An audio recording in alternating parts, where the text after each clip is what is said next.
Okay, welcome back to the vlog project.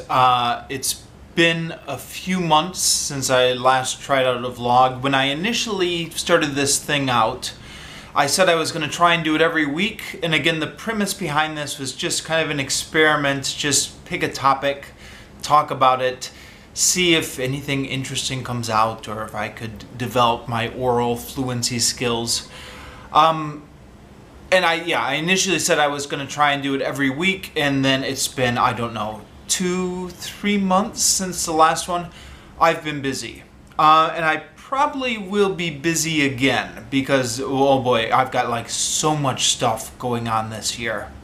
So the new plan is I'm going to do this every week or whenever I can get around to it. And I'm going to try not to make a long disclaimer at the beginning of every video apologizing for not having done more videos. I'll just kind of launch into it from now on, maybe.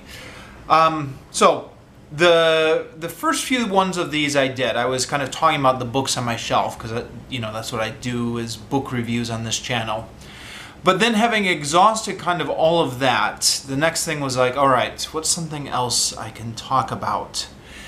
And I thought, well, right, something that I know about is the minor thesis I did for the master's degree. It's something that I know about intimately, although admittedly it was fresher in my mind 8 years ago than it is now. But it was something that I once knew intimately, consumed like a big section of my life, like these things do. And that nobody else read, like except, the professor. And nobody else really cared about it. So it's... anyone who's done a thesis, I'm sure, can relate. Nobody else cares, so this is kind of an outlet where I kind of express all the things I learned and all the frustrations doing so. And it's probably not going to be interesting to anyone else. So you are warned ahead of time. This is probably not a great idea. No fair kind of getting all the way through the video and then commenting how it was a waste of time. I'm warning you ahead of time that this probably is going to be a waste of time. Okay. That being said, even though this is probably going to be a disaster, let's jump into it and kind of see what happens here. So the thesis I did back in 2010, minor thesis, is identification and discrimination of R and L phonemes by L1 Japanese speakers. Except it's not really R and L because these are like the phonetic symbols with these slashes, whatever you would call them. Okay, so why did I do this? I think kind of the selection of this topic is almost like a story in itself. Why I was interested in this, I had been teaching English in Japan for 8 years before I did the master's degree, and kind of anyone who's spent time in Japan teaching English knows the trouble with R and L is an issue. It just kind of comes up just in every English class you ever teach in Japan. They have trouble kind of pronouncing it correctly. They also have trouble hearing the difference between R and L. And somewhere in the course of those 8 years, I don't know, my 4th year in Japan or somewhere along the line, I was reading a book on an airplane, kind of on the trip back to Japan from having visited the US during summer vacation or something. It wasn't even a book about teaching English. It was a book about learning Japanese, but it was talking about this problem. And it said a lot of English teachers try and kind of teach the articulation of R and L. Like, you have to place your tongue here when you're making an L sound. You have to place your tongue here when making an R sound. And all the things you do with the diagrams and the look at my mouth, make this sound like I'm doing.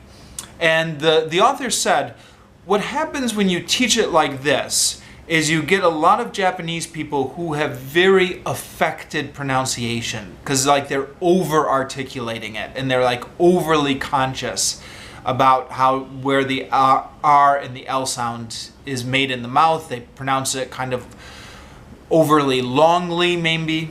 So he was saying the way the way they can learn the difference between R and L is you train them to listen for it.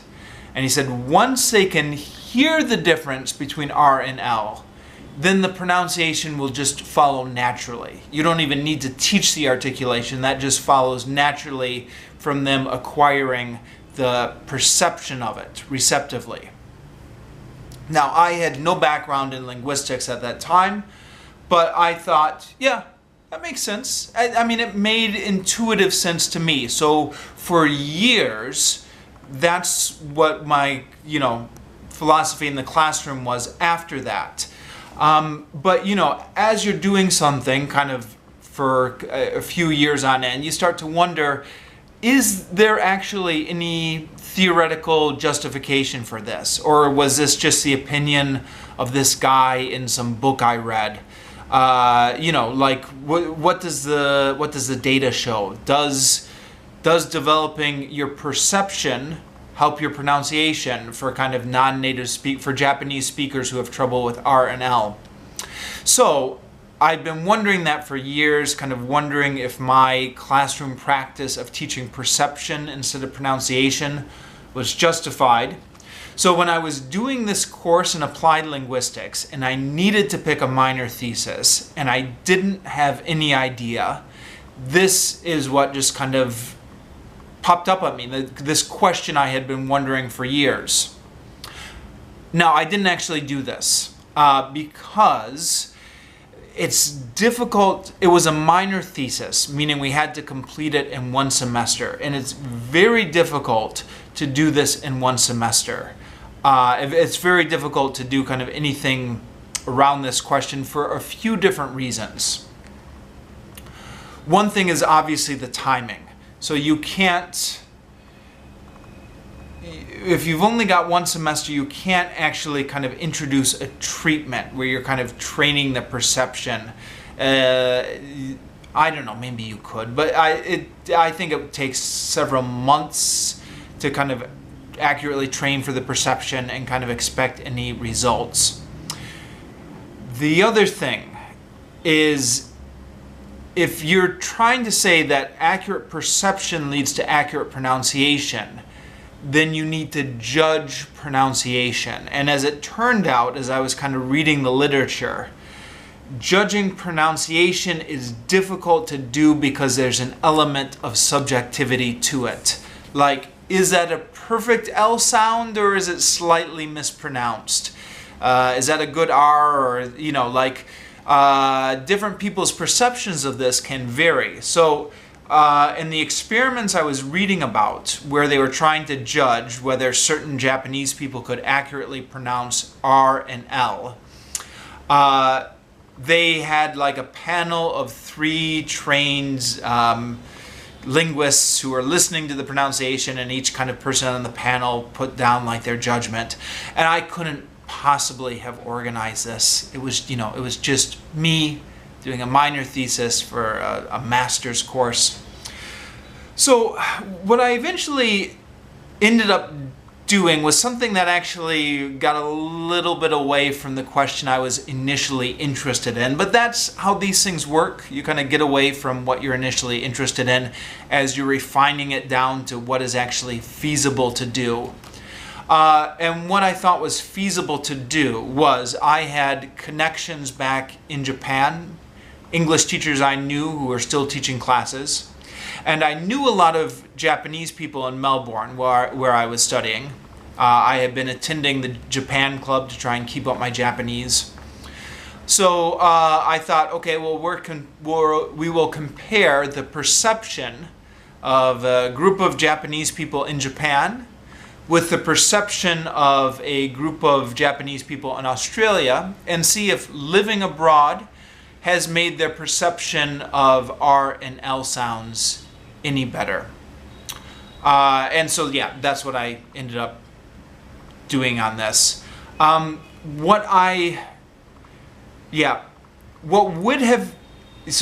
you're doing something like this, you have to make all sorts of compromises with reality. And I tried to put this all in my limitations section. For one thing, it was hard to get a group of balanced participants, right? Because in theory, everything's supposed to be perfectly balanced. The Japanese people from Japan that we were testing had all sorts of different years of studying English. Their ages were all different. Their sexes, their gender was all different. The group in Australia was mostly students, but then their length of residence was kind of very different. All the way from kind of 1 month to I think kind of 2 years in Australia or something like that. The student who was 1 month, I really probably shouldn't have included her in the study because as got pointed out in the, when the panel was critiquing this, 1 month is really nothing. But I needed 20 participants for statistical reasons, and so I just put her in there anyways. Okay, so I guess kind of the research on this. Japanese people, not only can they not pronounce R and L, they can't hear the difference between R and L. And why can't they hear it? It turns out that from a very young age, we kind of fine-tune our perception to kind of hear the sound contrasts that exists in our native language, but we can't hear sound contrasts that don't exist in our native language. So they've been able to test this on babies, and I guess the way they test it on babies is by sucking. So they give babies some sort of pacifier which they suck on, and it's kind of hooked up to a computer so they can tell the intensity that the babies are sucking to indicate their interest in different sounds. And kind of very young babies are able to pick up like these different, the different sound contrasts. But then by the time they get to like about 6 months or 10 months, they're only able to hear the sound contrasts that kind of exists in their native language. So because in English we have the RL sound contrast, English babies will kind of pick that up and be able to hear that. In Japan, they don't have that, so then at some point they lose the ability to hear that sound. Now, why do they lose the ability to hear that sound contrast? Yeah, why? Who knows why? Something in our evolution. I'm getting a little bit into speculation here, but it's interesting to speculate, so indulge me on this tangent. I was thinking about this. This is not in the research. This is just speculation. But I was thinking, when we listen to people speak, everyone has a different voice. Like my voice is different than your voice, so we're all pronouncing the sounds in slightly different ways.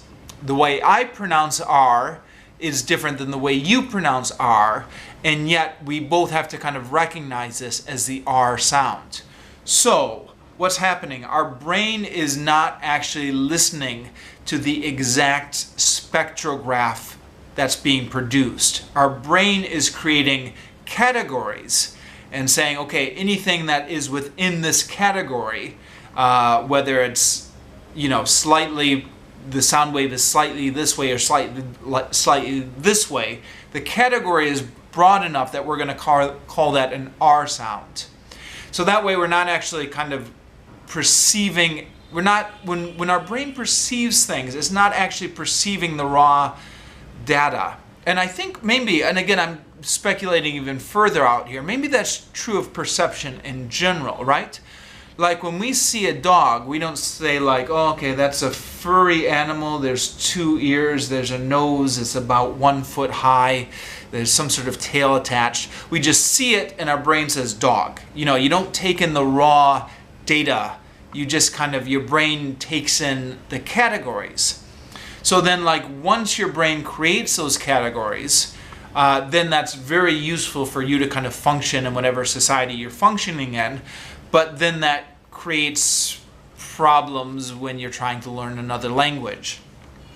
Now what they've found is that if there's a sound contrast that does not exist in your native language, for instance, like those clicking noises that are in some African languages, nothing like that in English. But English people can kind of still pick up the difference between them, because it's just kind of a sound contrast that's completely alien to English. The problem comes when there's a sound contrast in one language and both of these sounds get put into the same category in another language. So Japanese has a liquid consonant. It's known, liquid. I should explain what these terms mean, huh? So the L and R are known as liquid consonants in linguistics. So like a vowel is where the airflow is unobstructed. Excuse me. So like ah, right, your mouth is open and all the air is coming out. But then with a consonant, you obstruct the air, right? Like a t or m. Now that's kind of in theory. Actually, there are all sorts of consonants where the air is actually not really obstructed, but we count them as consonants either. This is kind of a whole different topic, kind of like why H and W and Y are consonants, even though they're not really. But R and L are kind of weirdly kind of in the middle. The tongue is kind of raised, but the air is kind of totally going around it. So the air is like when you make an L sound, you're touching the roof of your mouth, but the air can still go around. When you're making the R sound, your tongue is a little bit further back, but the air is still kind of getting out there. And so these are called liquid consonants. And in Japanese, they have a sound which is a liquid consonant, which is somewhere between an R and an L. And I was researching this when I did the thesis. Actually, let me back up. This Japanese liquid sound caused me a lot of grief when I was living in Japan. On the whole, Japanese pronunciation is quite easy for English speakers, but the Japanese liquid I really had a hard time with. When you write it down in English, it's always written as an R. So like Hiroshima is spelled with an R, or samurai is spelled with an R in English. And I think in part because when I first started learning Japanese, I was just doing it out of a textbook. I did eventually learn hiragana and katakana and stuff, all that, but I was initially just going off of the Roman letters. And I would pronounce it like it was out of the textbook. And even after I learned the Japanese writing system, I kind of learned it as I still kind of was thinking the R in my head, even though I was writing it in the Japanese script. And it's not really an R, not an R as we Americans pronounce it. So whenever I was saying a Japanese word and I was using an American R, the Japanese people would sometimes they would just not understand me.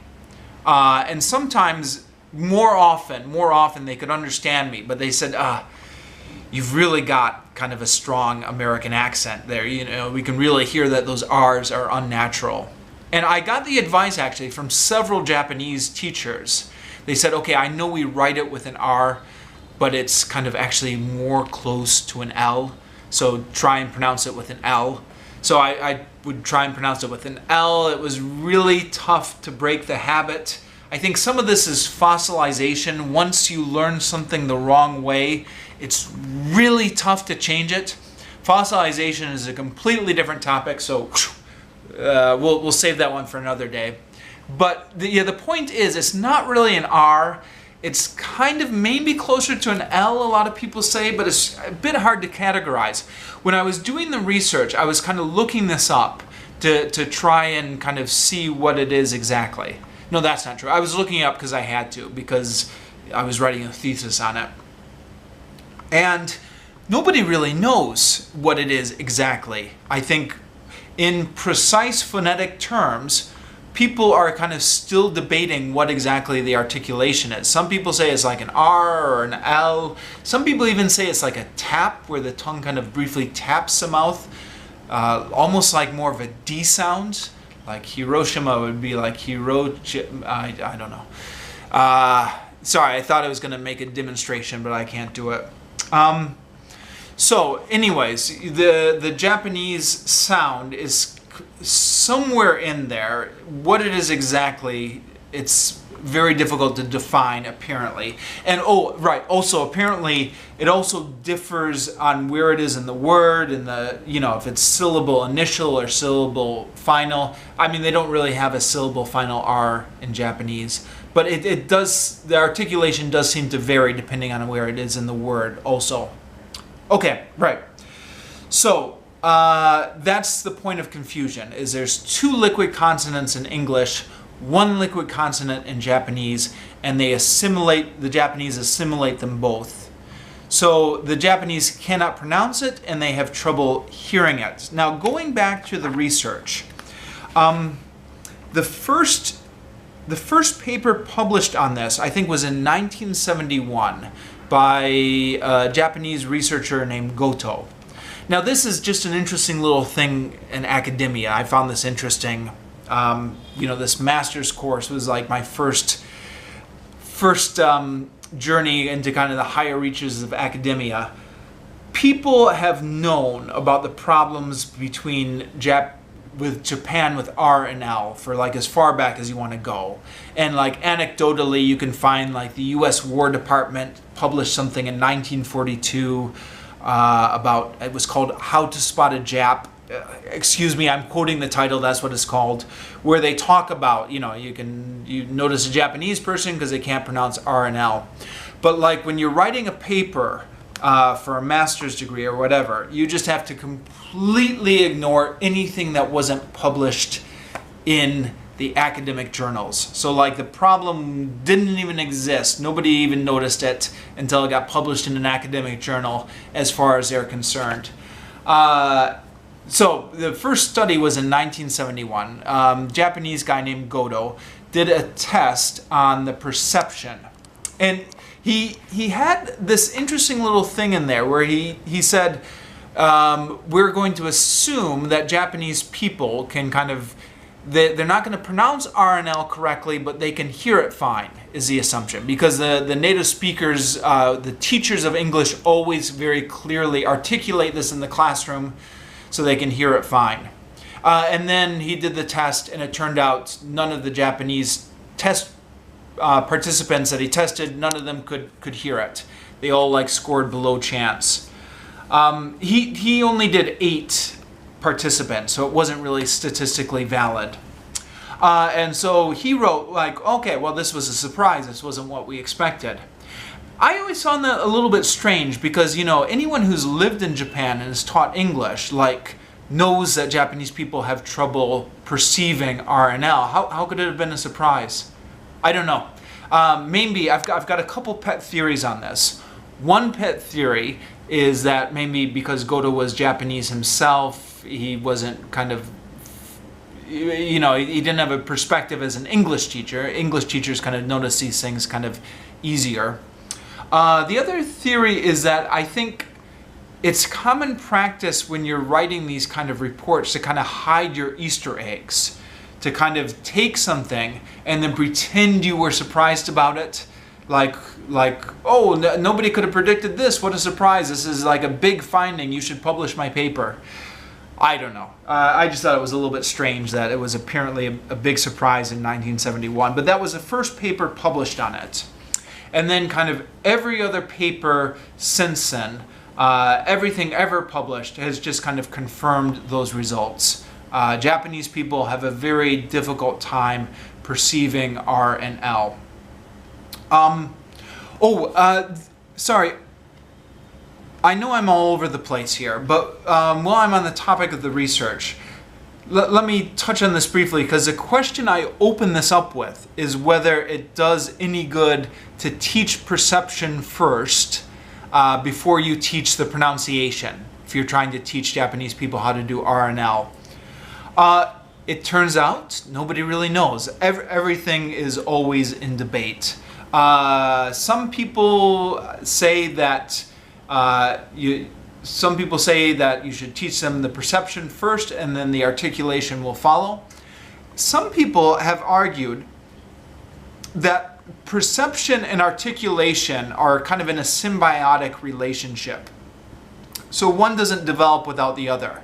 Kind of as you're getting feedback on your pronunciation and you're pronouncing something and people aren't hearing you, so you're adjusting it, then that's kind of, there's a loop feeding back into your brain that's creating the perceptual space.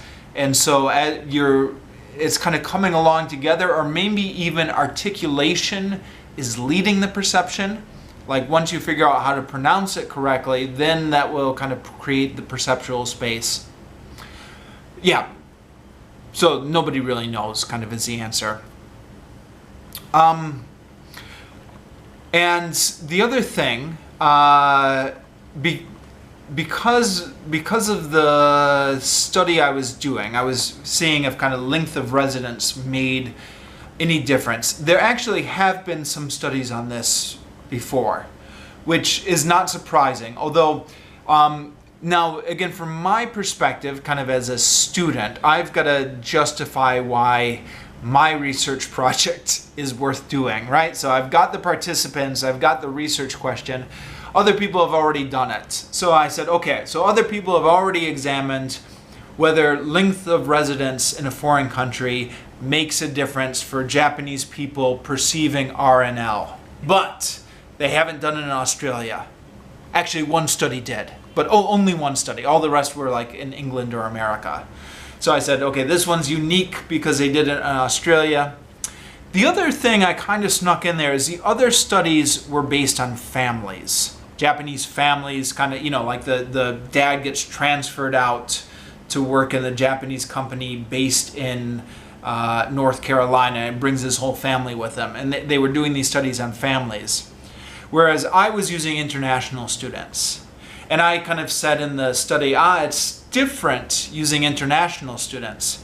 Because if you're a family, you know, the family's kind of all talking together. Whereas international students have to kind of seek out new friends. So they're getting much more diverse input than a family situation. It was one of those things, I wrote that in the thesis, but it was kind of a throwaway line because you really couldn't justify it at all. Because who knows? I mean, what are they doing in their free time? Nobody knows. In fact, you know, maybe they were just hanging out with other Japanese students at the, you know, Japanese club. Or, I mean, international students do kind of tend to hang out with other students from their own country. But it was just kind of a way to try and justify this. The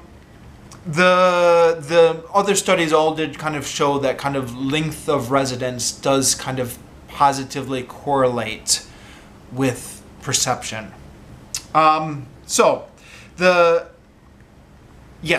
Then also because I needed to justify why this study was unique, my advisor had some great ideas for this. And that's why it's really helpful to have an advisor here. Because the advisor's like, well, why don't you add this to your study? That will make it unique. So the advisor said, well, what about doing something on phonotactics? What are phonotactics, huh? So in every language, there are sounds that go together and sounds that don't go together. For example, in English, we have the SL sound as in slow, but we never have an SR sound.